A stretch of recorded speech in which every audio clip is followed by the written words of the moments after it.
Hello, hello, hello, hello. How is everyone tonight? I hope you're having a fantastic day.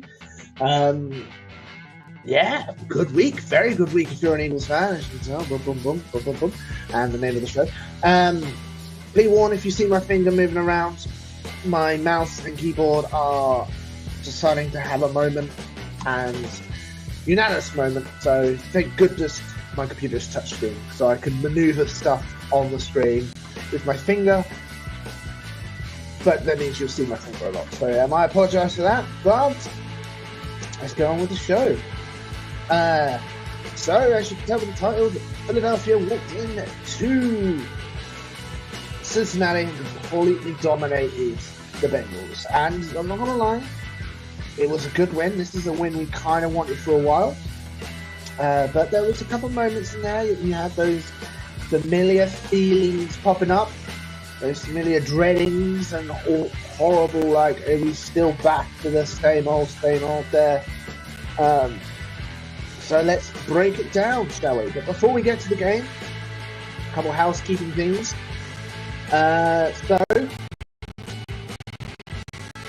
Eagles made a couple roster moves before the game started. So as you can see, that they had placed, I believe it's called. Oh my goodness! Hold on, my apologies. I need to make you big. CS. Oh, sorry. There you go. So we placed Byron Young on injured reserve there. This opened up a roster spot. Byron Young, he was an undrafted rookie who did make the initial team. Good for him. However, oh no, I don't want that.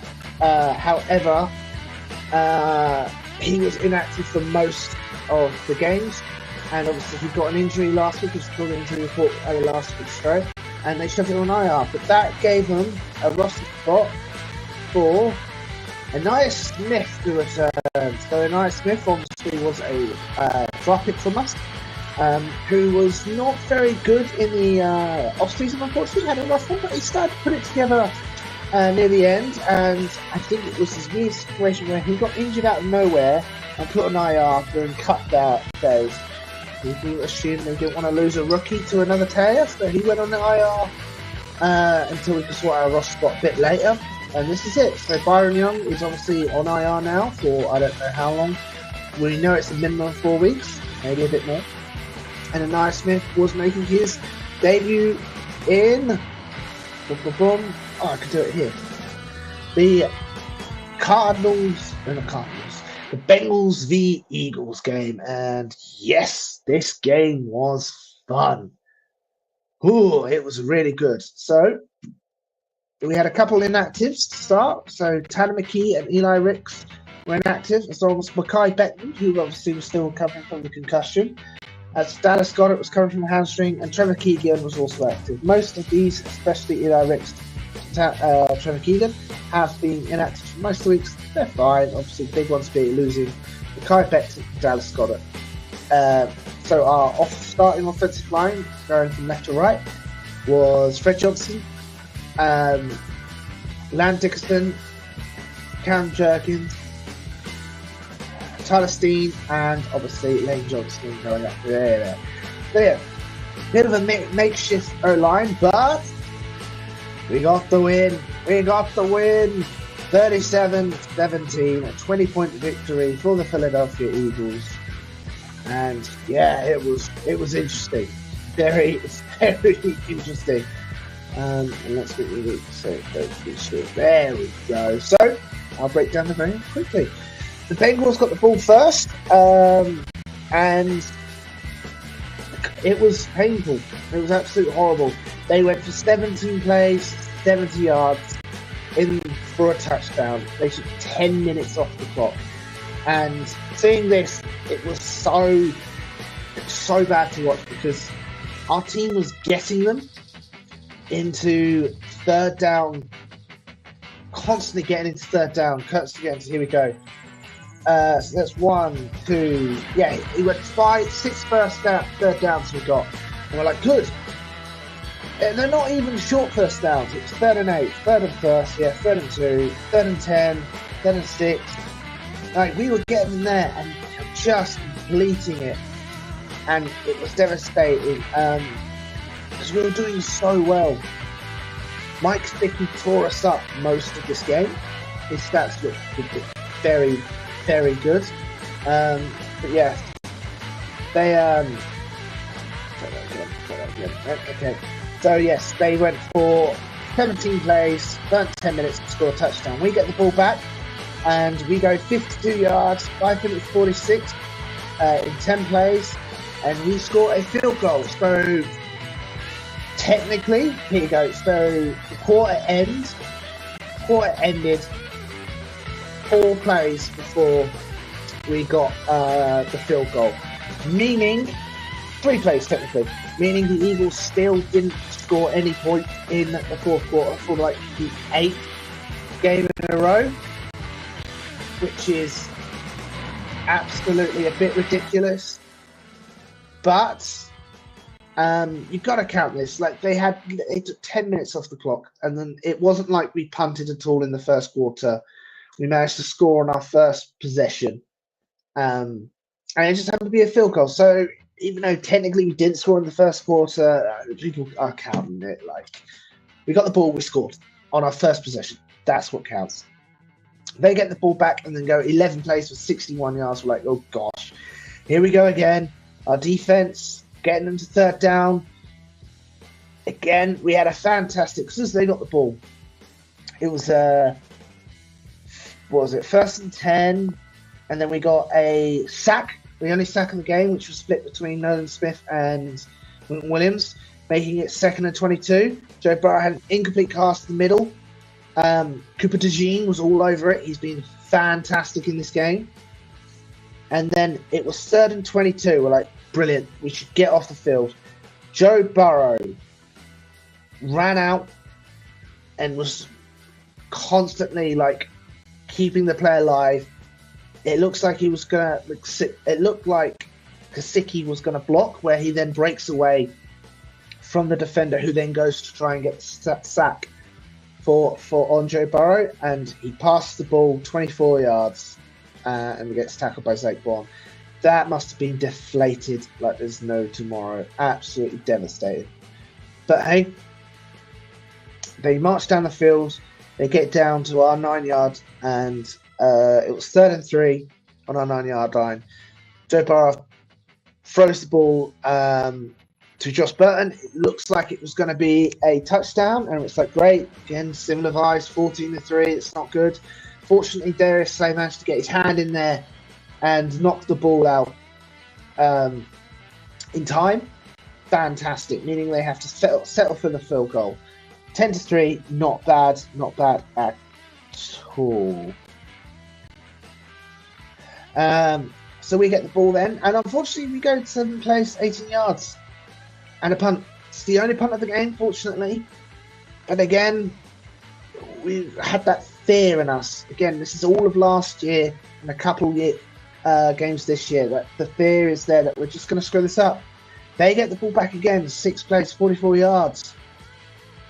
A minute 20 this time.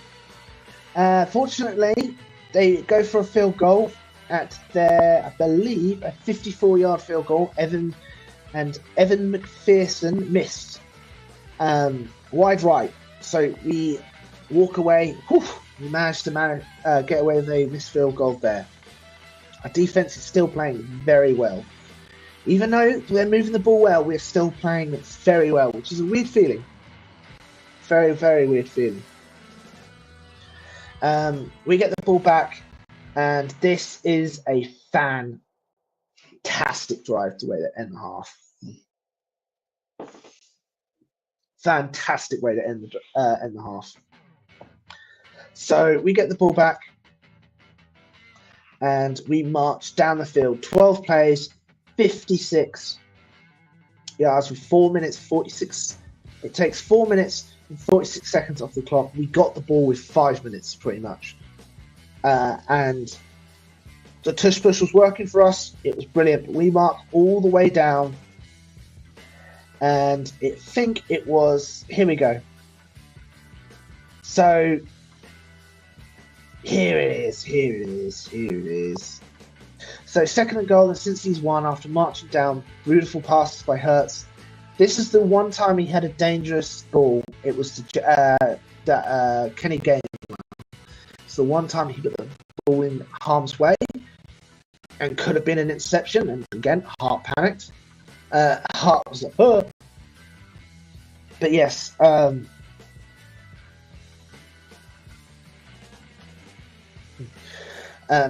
go for the tush push. They stop it fantastically. Well done to them. It's a tush push again. So we line up on third and goal to go for the tush push again. And initially, we thought they'd stopped us again. And they were saying they had like fourth down. But replay from the booth, I believe, went to have a look further. And Jalen Hurts manages to stretch the ball just enough to score some touchdown, but not far enough that it was in harm's way. Don't know how he did it. Impressive like there's no tomorrow. And he manages to score a touchdown, making it 10-10 going into half. And we walked into half pretty proud about that drive because just how we managed to burn the clock and manipulate everything the way we want. So to start the second quarter, we get the ball and we beautifully right hand 7 yards. March down the field yet again. Boom, boom, boom. Shot past Jack Stoll and Saquon. And this one was the Devontae Smith.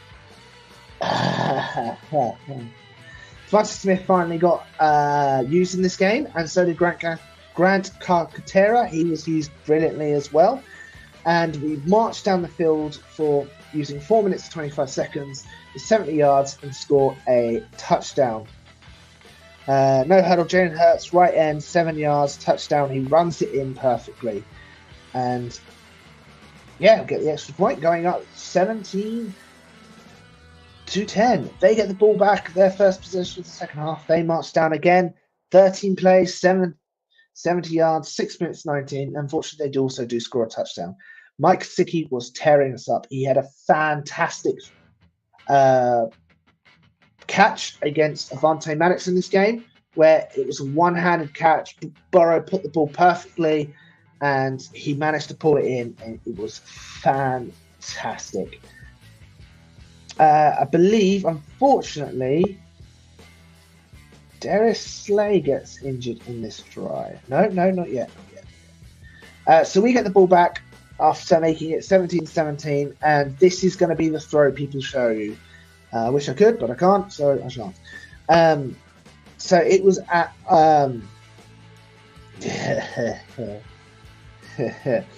Cincy's 45. It was a shotgun pass, shotgun Jalen Hurts, and it seemed like he had absolutely forever in the pocket. Absolutely.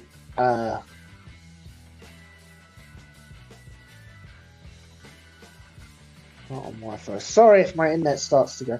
Everything is sort of failing in this stream. Keyboard, internet, my apologies. Yes. So Jalen Hurts had plenty of time. Jack Stoll seemed to be blocking for like 10 seconds. He did a fantastic on this play and deserves a lot of credit for a person who technically wasn't on this team, because obviously he was at the Giants. He was done to leave because clearly Philadelphia likes him enough that we brought him back, and he's immediately being used well. But no, Jack Stoll had a fantastic block, allowed Jalen Hurts to go deep and very deep for a beautiful pocket, for a beautiful deep pass to Devontae Smith. He put it exactly where only Devontae Smith could catch it, and somehow managed to hang on, because that was a hard ball to catch. He managed to reposition his arms,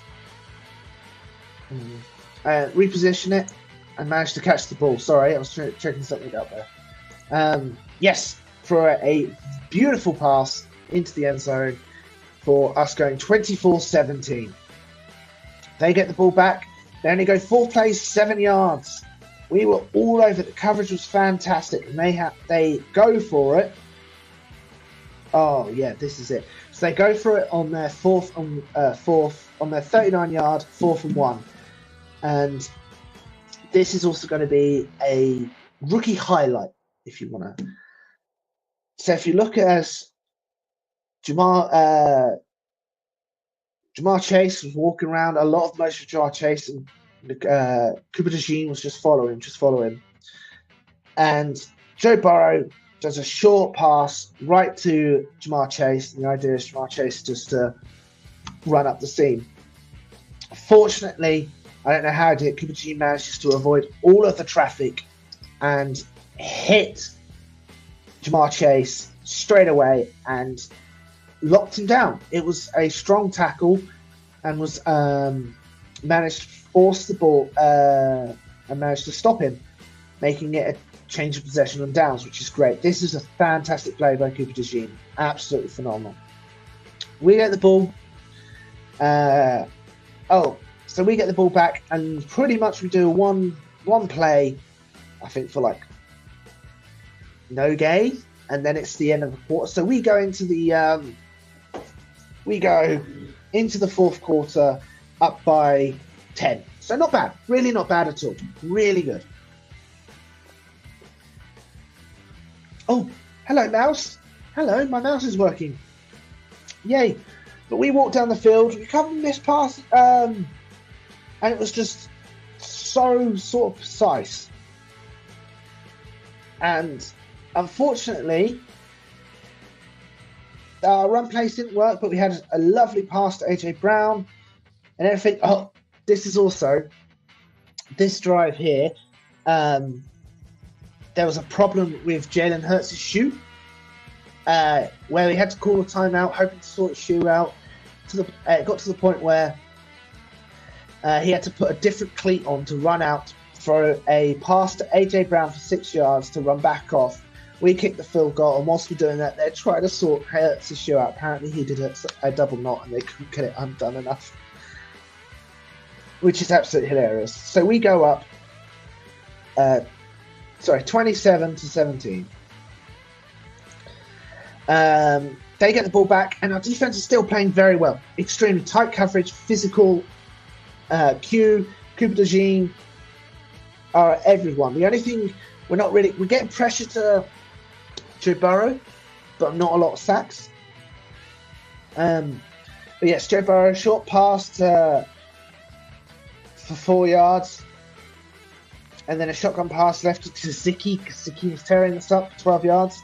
And then we have this. So Darius Slate has unfortunately been injured earlier in the game. I must have missed it. I apologise. Isaiah Rodgers come in, and Isaiah Rodgers played very, very well. And Joe Burrow does a deep pass right intended to Jamar Chase. Isaiah Rodgers is covering Jamar Chase here. He manages to deflect the ball right into the hands of CJ Gardner-Johnson. And well done, CJ for having the reflexes to catch that ball. I would never have thought that. Well done. So we get the ball. It was so deep.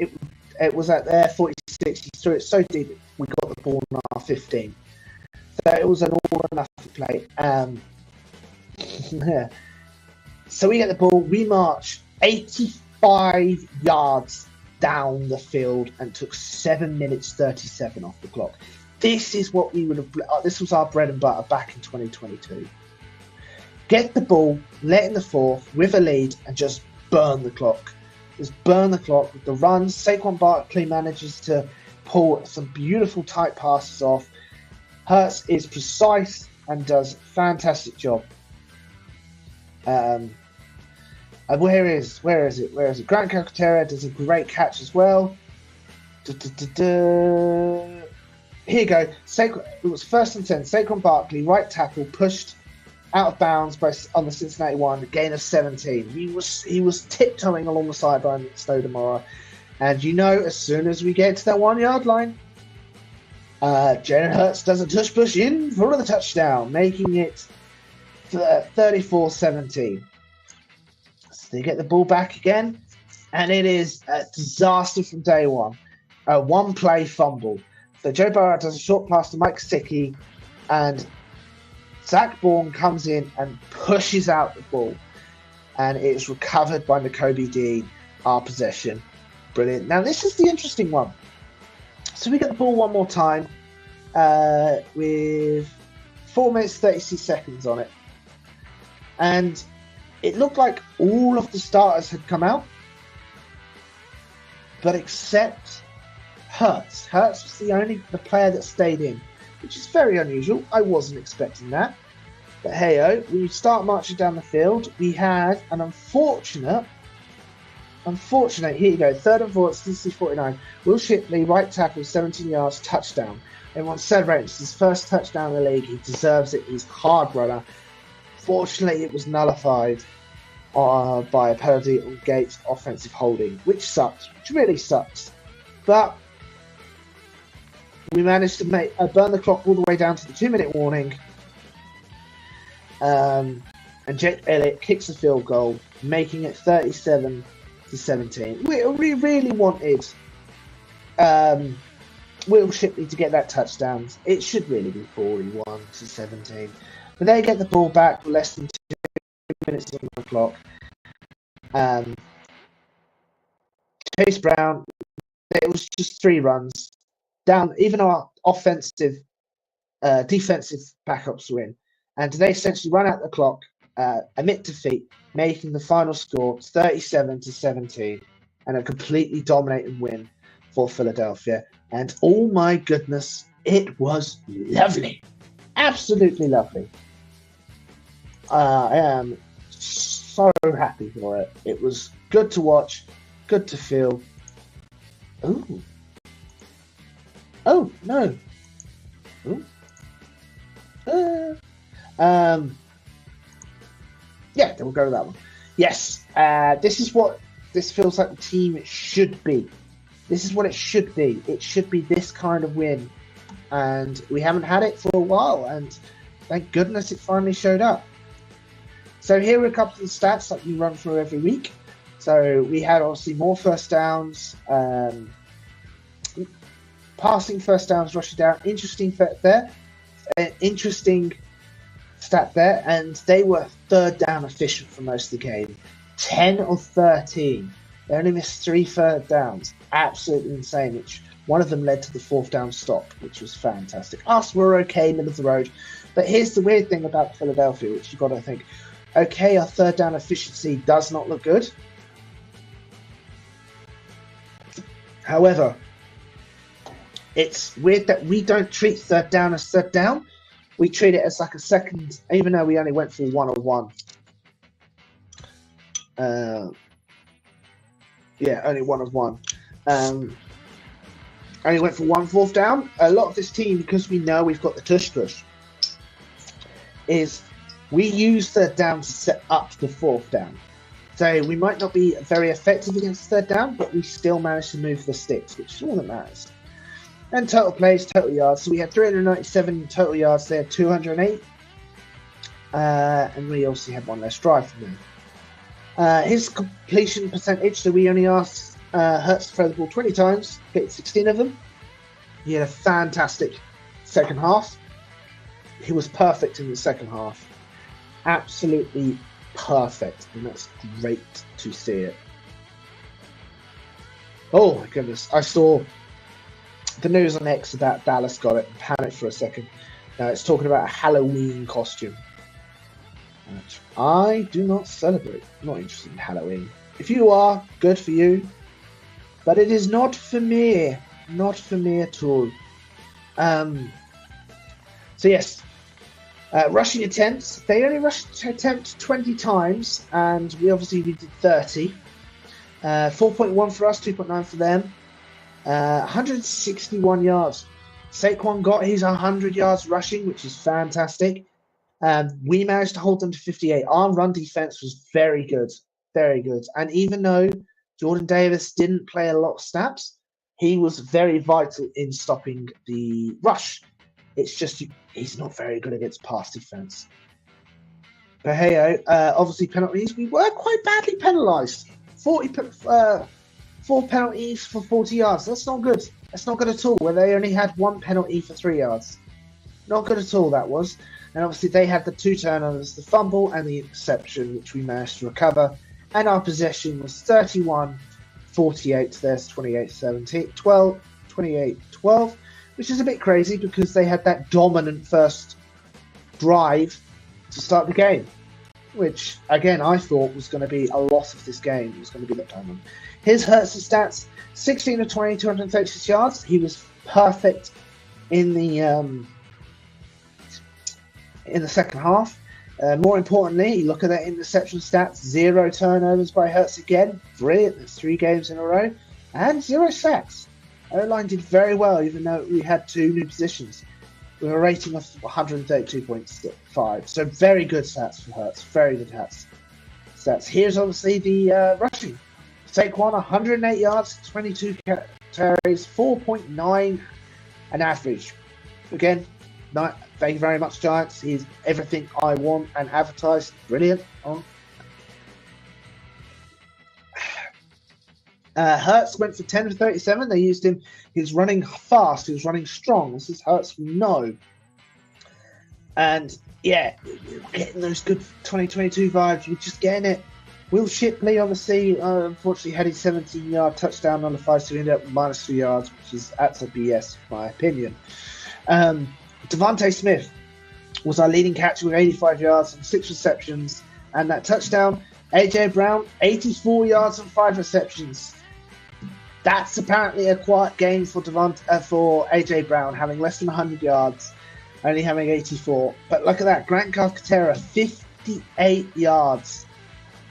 Wow, it's great to see him getting involved. And he's so fast. He's like running at top speed. Whilst he catches the ball and he just goes, boom, it's gone. It's absolute gone. Which is great. Absolute great. So I've got his thing is obviously Nakobe Dean recovered the fumble from that was caused by Zach Bourne in the punch out of Kaseki, which is great. And obviously CJ Gardner-Johnson caught the interception. That was tipped by Isaiah Rodgers. This is great. From a team that has had no turnovers pretty much most of the year. We had both from Reed Blankenship, 2 interceptions. To have 2 in one game is great. And to have none yourself, even better. And here's some of the defensive stats. So obviously Zach Bourne, I believe, was leading total tackles with 12. Nakobe Dean was right there under him. He had a fantastic day.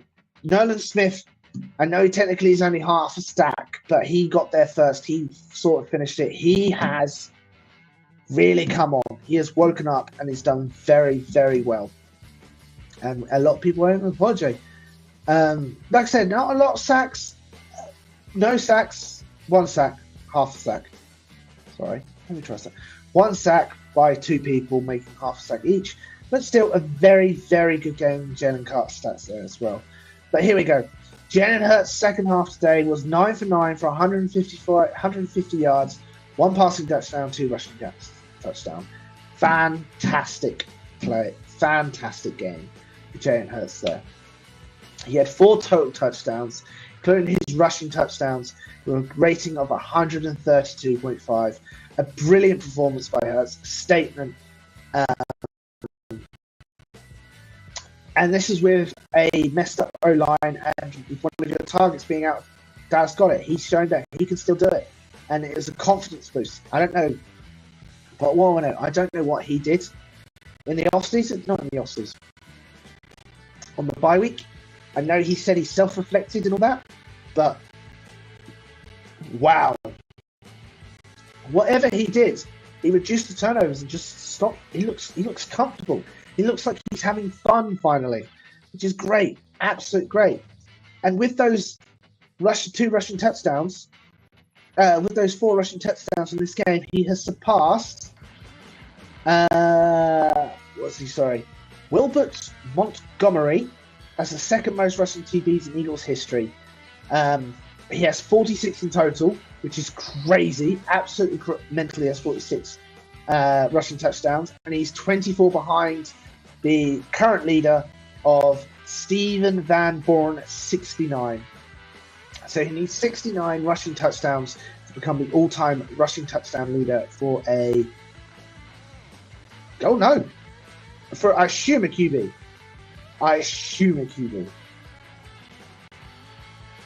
No, that can't be a real fact. Hold on. So I'm going to quickly check that. Eagles rushing touchdown record. Let's have a look. Steven Van Buren has the record for the most career rushing touchdown for an Eagles with 69. So he's going for the record, not as a running quarterback or running back. He needs 69 touchdowns, and he has the most rushing touchdowns as an Eagle, not by a QB, just as an Eagle, and it's coming from the QB. Absolutely crazy. I know a lot of these are the tush pushes and all that, but he also has been able to run them a bit far out. That I will never forget the play against the Vikings. That play he did, and goosebumps, absolute goosebumps. So yes. So after the CJ interception from the Arizona Rodgers created, the Eagles were at their own 15-yard line, but with 12 minutes on the clock, went 85 yards in 12 plays, and burnt so much of the clock. Absolutely burnt so much of the clock. This is why I wanted to bring this up. This is how the 2022 Birds won. This is how they won. This is how they dominated teams. They got the ball, especially late in the game, and just ran, burn clock.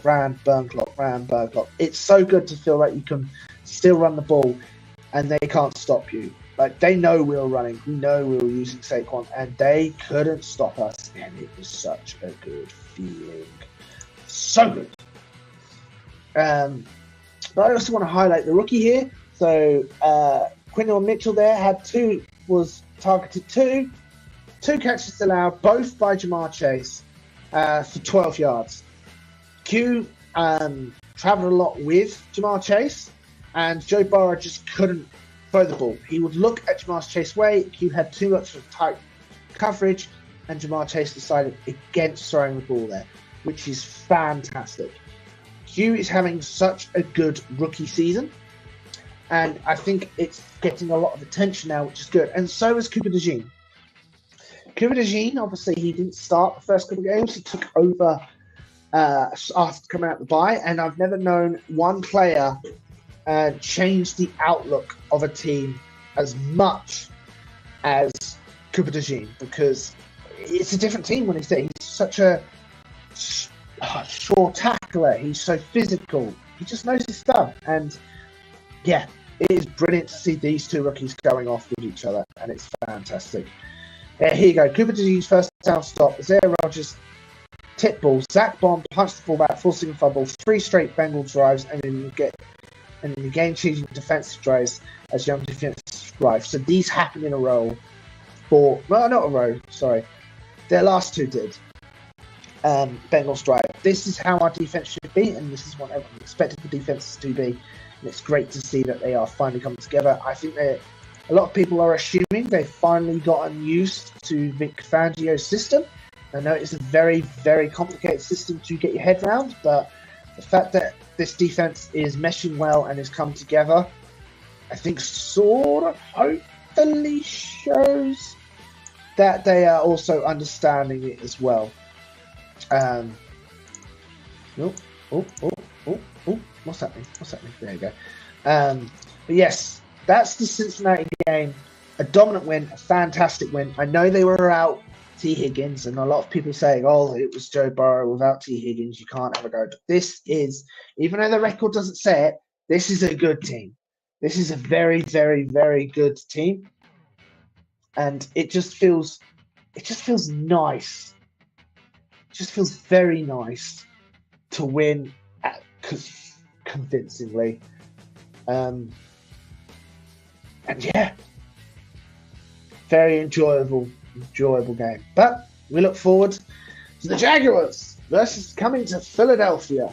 Dougie P returns to Philly. This is the second time he's done this. He came to visit us in 22 in a rain game. Hopefully the weather's not too bad. But the Jaguars are bad. They're 2-6. They lost again against the Packers last week to a game-losing field goal. Obviously, the Birds are 5-2, which ain't too bad. We're 5-2 and a Saquon Barkley catch away from being 6-1. So it's crazy how things have changed. We went from fire Nick to people are now saying, when are we going to extend the man? And it's such an overreaction both ways. I like Sirianni. I defended Nick Sirianni. You can go back in other streams. Oh, it might be there. You might see it in other streams. I defended Nick Sirianni. I like Nick Sirianni. In this game, he didn't embarrass himself. There was a moment between him and Josh Sweat where he was like, I'm taking you out, take the helmet off. And he tried to help him unstrap his chin strap. And Josh Sweat pushed him away. And people were like, oh, it's still Nick Sirianni overreacting. It's not. It's a nothing burger. Like, come on. You're trying to make stories out of nothing. But he took the criticism, he understood the criticism, and he just moved on. He didn't let it get to it. And he has, if anyone hasn't seen the Eagles unscripted section, it's really worth a watch, especially the one he's put out. He says, sometimes it's me, sometimes it's you, but it's always us. Great quote. And it's sort of, another says is, success is like perfume. It's very nice. You let it smell it, enjoy it, but never drink it. And I think I am paraphrasing there, but a great quote. And he's a good head coach. The team loves him. They're still playing hard for him. And he's not going to get fired, especially if we keep winning. And if we get an 11, if we manage to squeak out 11 wins, 12 wins, even if we don't win if we lose in the wild card, he's not going to get fired. I believe Jeff Lurie would let Hurts have another year in this new system, and depending on how that goes. But no, fantastic game from Nick. So here's some of the stats. They think we should dominate the Jaguars. Jaguars are also out without Christian Cole. He has broken a collarbone. His collarbone, so he's out. But they do have Evan Ingram still, and obviously their rookie there, Brian Thomas Jr., who had a great game. He had a great game against the Packers. Very good game against the Packers. But it's Kelly Green week. The stadium is going to look fantastic. And these are beautiful uniforms. I am a massive fan of these uniforms. It looks so good. I know people are calling them to be our main uniforms, but no, just having a throwback. I would like more than 2 throwback games of the year. I think they deserve more than 3, maybe 4, but great games. And to hopefully do it with a dominant win over a much inferior opponent. Also, they got themselves weaker. So yesterday, 2 days ago, the Vikings agreed to trade their left tackle. So the Vikings are adding a new left tackle, completing a trade with the Jaguars to acquire. So yeah, the Jaguars are sending their left tackle, Cam Robinson, to the Vikings. Obviously, that means we are going against their backup tackle, David Ferrer has mentioned. It will be Walker Little at flat tackle against the Eagles. Little has mostly played the snaps at left tackle at least 2 weeks for the Jags. So they've moved on from their starting left tackle. We've gone on to the backups, which helps the Eagles a lot. Hopefully, Josh Sweat gets to get a couple more sacks. It sucks that he didn't continue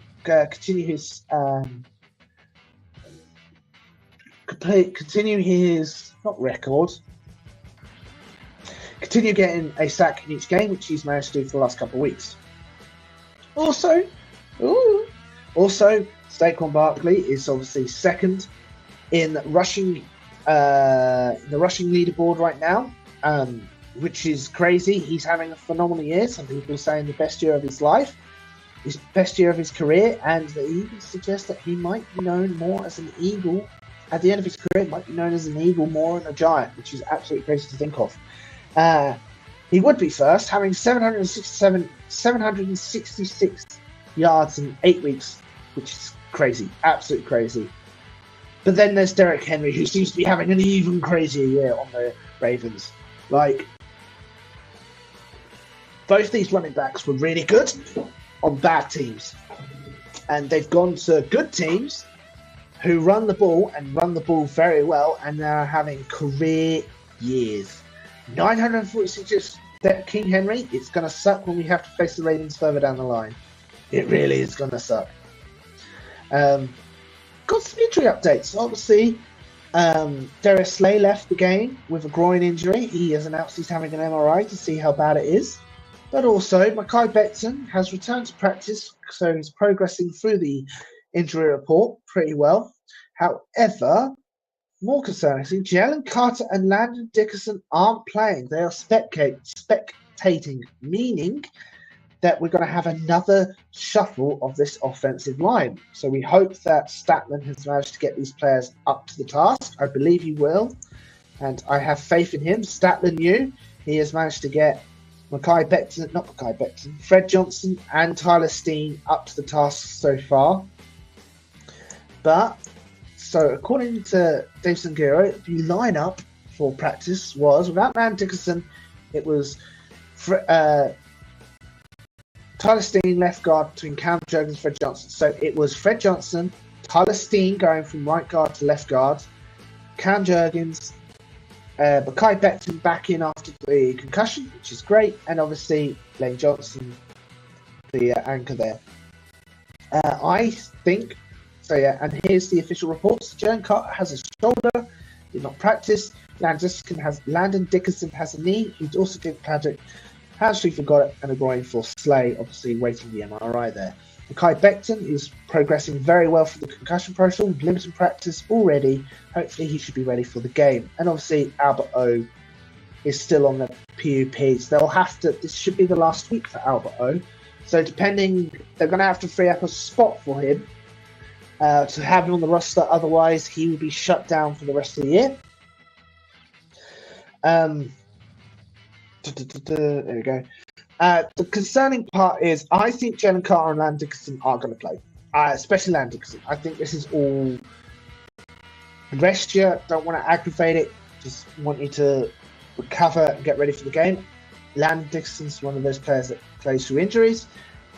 Talent, like fantastic. All the respect to him. I could never do it, but he does. Carter is concerning.